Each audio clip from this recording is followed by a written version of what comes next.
నమస్తే, welcome to SS9 news. ముందుగా ముఖ్యాంశాలు. నెల్లూరులో కూటమి రోడ్ షో. సీఎం రేవంత్ను కలిసిన రోహిత్ వేముల తల్లి. 103 ఏళ్ల వయసున్న అభిమానికి ధోని స్పెషల్ గిఫ్ట్. నెల్లూరు నగరంలో కూటమి ఆధ్వర్యంలో భారీ రోడ్ షో నిర్వహించారు. సభలో టీడీపీ అధినేత చంద్రబాబు నాయుడు, జనసేన పార్టీ అధ్యక్షుడు పవన్ కళ్యాణ్ పాల్గొన్నారు. ఈ సందర్భంగా పవన్ కళ్యాణ్ ప్రసంగిస్తూ నెల్లూరులో ఇంతటి ఘన స్వాగతం లభిస్తుందని ఊహించలేదని అన్నారు. ఇక్కడే ఉన్న దర్గామిట్టలోని సెయింట్ జోసెఫ్ స్కూల్లో చదువుకున్నానని వెల్లడించారు. ఆ సమయంలో 2 అంశాలు నేర్చుకున్నానని, అదే అంశాలు పార్టీ పెట్టడంలో సహాయపడ్డాయని తెలిపారు. ఒకటి దేశభక్తి, రెండవది గొంతెత్తి మాట్లాడటం అని పవన్ కళ్యాణ్ వివరించారు. నా నెల్లూరు, నేను తిరిగిన ట్రంక్ రోడ్డు, నేను తిరిగిన నర్తకీ సెంటర్, ఎప్పుడు నెల్లూరులో ఇంత ఉద్వేగం, ఇంత గుండె పగిలేలా గుండె లోతుల్లో నుంచి ఇంత అపూర్వమైన స్వాగతం, ప్రేమాభిమానం మీరు మాకు చూపిస్తారని నేను కల్లో కూడా ఊహించలే. తరం మారుతోంది, కొత్త తరం వస్తుంది అనడానికి సంకేతం ఇదే. ఆడపడుచులు, పెద్దవాళ్ళు, యువత అందరూ ఈరోజు బయటకు వచ్చారు.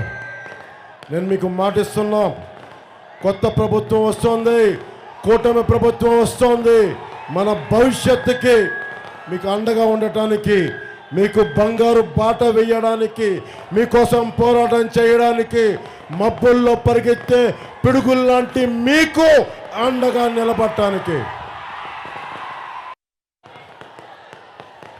నేను ఇక్కడే పొలిటికల్ పార్టీ పెట్టాను అంటే దానికి విఆర్ కాలేజ్లో కానీ, దర్గామెట్లో సెయింట్ జోసెఫ్స్లో చదువుకున్నా కానీ 2 నేర్చుకున్నా. ఒకటి దేశభక్తి, 2 తప్పు జరిగితే కొండపల్లి సీతారామయ్య గారు మనకి పుచ్చలపల్లి సుందరయ్య గారి లాగా బయటకు వచ్చి గొంతిప్పి మాట్లాడటం.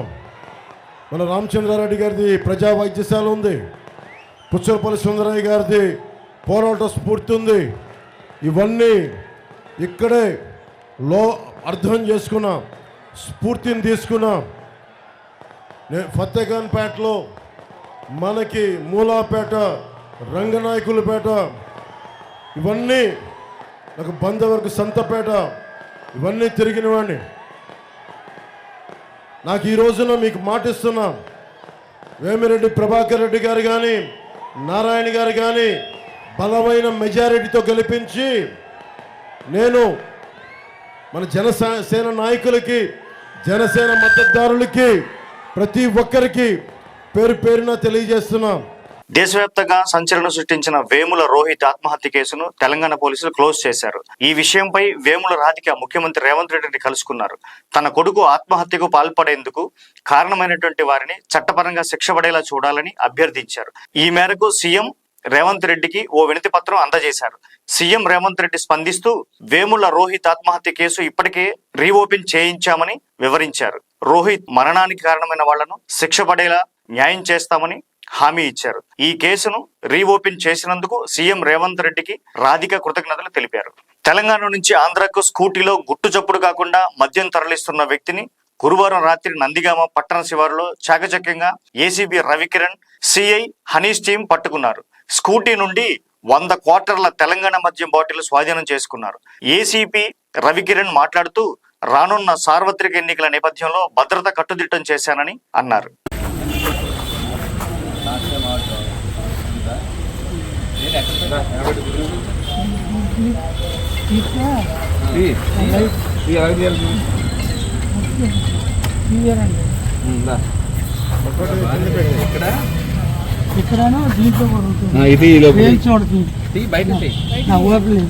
ఎలా తీయాలి?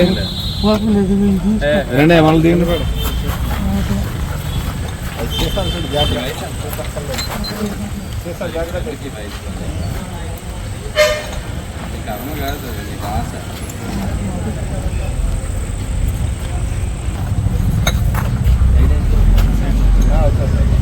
చెప్పండి ఇవైతే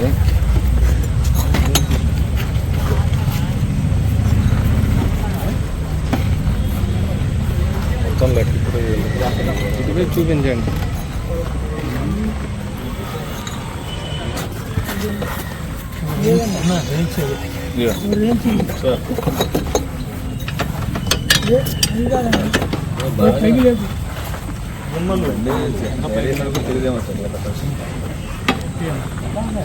గద్దె రామ్మోహన్ పై దేవినేని అవినాష్ హాట్ కామెంట్స్ చేశారు. విజయవాడ తూర్పు నియోజకవర్గంలో వైసీపీ ఆధ్వర్యంలో శుక్రవారం నిర్వహించిన ఎన్నికల ప్రచారంలో తూర్పు ఎమ్మెల్యే అభ్యర్థి దేవినేని అవినాష్ పాల్గొన్నారు.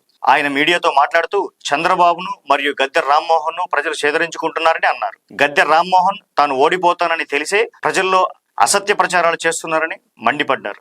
చంద్రబాబు నాయుడిని, తెలుగుదేశం పార్టీని ఏ విధంగా శాపనార్థాలు పెడుతున్నారు? నియోజకవర్గం లోపలికి వస్తుంటే గద్దె రామ్మోహన్ని చేదరించుకుంటుంది. 10 సంవత్సరాలు ఎమ్మెల్యేగా అవకాశం ఇచ్చామే, మా ప్రాంతంలో ఒక్కసారిగా తిరగలేదు, ఒక్కసారిగా పర్యటించలేదు, ఎటువంటి అభివృద్ధి కార్యక్రమాలు చేయలేదు, ఏమీ కూడా చేయలేదు.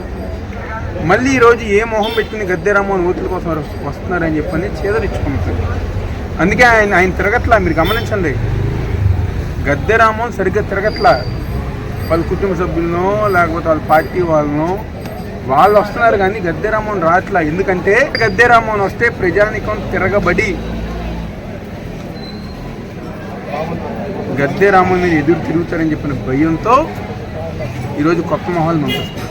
ఖమ్మం పోలీసులు తనిఖీలు చేస్తుండగా 2 వీలర్ పై విజయవాడ వైపు వెళ్తున్న వ్యక్తిని తనిఖీ చేయగా ఆ వ్యక్తి 2 జేబులు ఉన్న స్పెషల్ జాకెట్ ధరించి దాంట్లో 20 లక్షల నగదు, 25 తులాల బంగారాన్ని దాచాడు.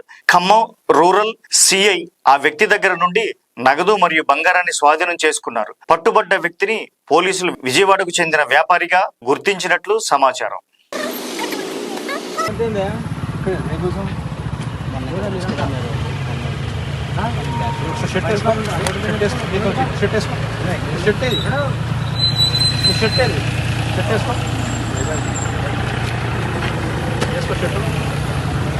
వెళ్తున్నది తప్పండి సార్, వెళ్తున్నది తప్పడానికి అడిగితే ఫోటో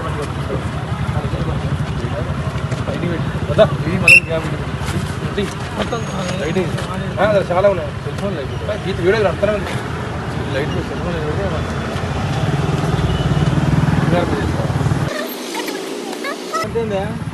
నీకోసం షర్ట్ వేసుకో, షర్ట్ వేసుకో, షర్ట్ వేసుకో, షర్ట్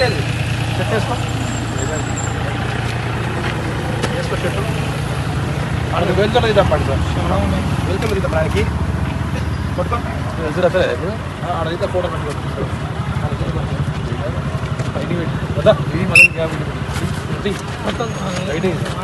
చాలా ఉన్నాయి. సెల్ఫోన్ లైట్ గీత వీడియో అంతనే ఉంది. లైట్ సెల్ఫోన్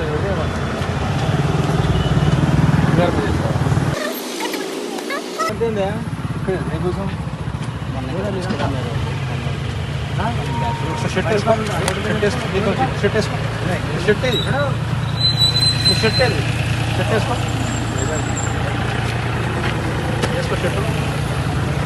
వెళ్తున్నది తప్పండి సార్, వెళ్తున్నది తప్పడానికి పట్టుకో అడిగితే ఫోటో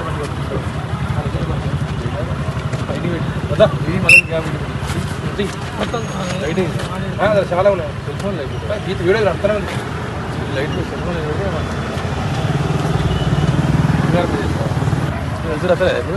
అడిగితే ఫోటో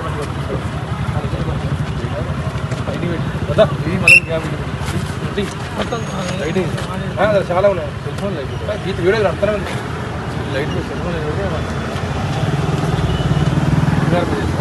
తాజాగా బంగారం, వెండి ధరలు పెరిగాయి. దేశ రాజధాని ఢిల్లీలో 22 క్యారెట్ల 10 గ్రాముల బంగారం ధర 67,102 రూపాయలు ఉండగా 24 క్యారెట్ల 10 గ్రాముల బంగారం ధర 73,256గా ఉంది. హైదరాబాద్, విజయవాడలో 22 క్యారెట్ల 10 గ్రాముల బంగారం ధర 65,850 ఉండగా 24 క్యారెట్ల ధర 71,830గా ఉంది. వెండి ధరలు తగ్గాయి. ఢిల్లీలో కిలో వెండి ధర 83,000 రూపాయలుగా ఉంది. హైదరాబాద్, విజయవాడలో కిలో వెండి ధర 86,500 వద్ద కొనసాగుతుంది. చెన్నై సూపర్ కింగ్స్ వీరాభిమాని అయిన ఎస్ రామ్దాస్ కు ఆ జట్టు మాజీ సారథి మహేంద్ర సింగ్ ధోని ప్రత్యేక బహుమతి పంపించారు. ఆయన కోసం ప్రత్యేకంగా తయారు చేసిన జెర్సీపై తన సంతకంతో పాటు ప్రత్యేక సందేశం రాసి రామ్దాస్ తనయుడికి అందజేశాడు. థ్యాంక్స్ తాత ఫర్ సపోర్ట్ అనే సందేశాన్ని జెర్సీపై ధోని రాశారు. ఇక ధోని పంపించిన జెర్సీని చూసి పెద్దయిన హర్షం వ్యక్తం చేశారు.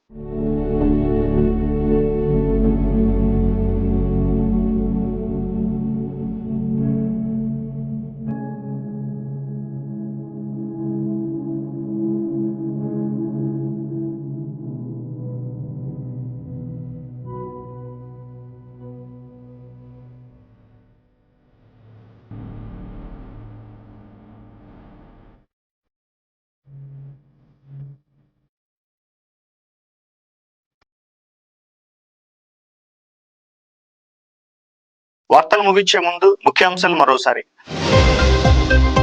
నెల్లూరులో కూటమి రోడ్ షో. సీఎం రేవంత్ ను కలిసిన రోహిత్ వేముల తల్లి.